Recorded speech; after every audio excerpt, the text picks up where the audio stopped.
Let's talk about what you can do with the books you find. Remember, you can find books by clicking on a topic or searching keywords in the search bar. This time, let's do a search for dogs. Then I'm going to choose dogs fiction. There are a few pieces of information you learn and a couple things you can do with the books. First, you can see the title and author. You can also see where the book is located in our library and if it's in a section you're allowed to check out from. The call number tells you what age level it's for by the first letter. If it's a C, 5th grade and down can check it out.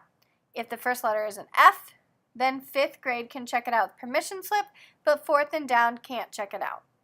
The sublocation tells you under which category your book will be found. On the right side, you can see the series and publish date.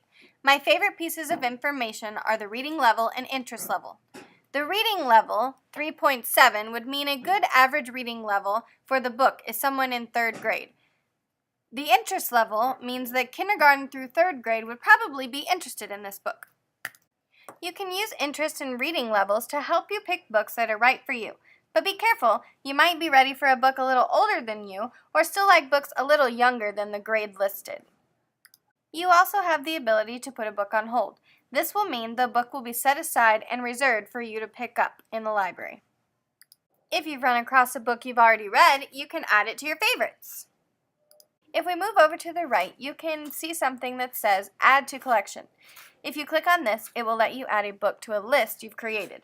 We will talk about that more in another video. But for now, we will add it to the Books I Love collection.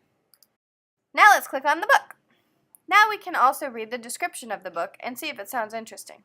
Again, we can hold, favorite, add to collections, and see the book's information. Now you can also share a link or a QR code or copy a citation for a school project. Down at the bottom, you can click on the Review tab and add your own review. You can give a star review, a written review, or a digital video review. But keep in mind, all of these things will be approved before they're posted for anyone to see, so keep things appropriate. Another feature I think is really cool is the Explore tab. It shows a bunch of tags for the books. If you see a tag you like, you can click on it and be taken to a list of all the other books in our system that also have that tag. Now we've explored the books, but there are a couple other tabs to look at. At the top, we've been on the Books tab. Let's look at Databases. This will do a search for whatever you have typed into the search bar and give you a bunch of different articles and resources from our databases. This is a great place to do research if you have a school paper or project to work on. The Collections tab will also show you if any collections have been tagged with what you typed into the search bar.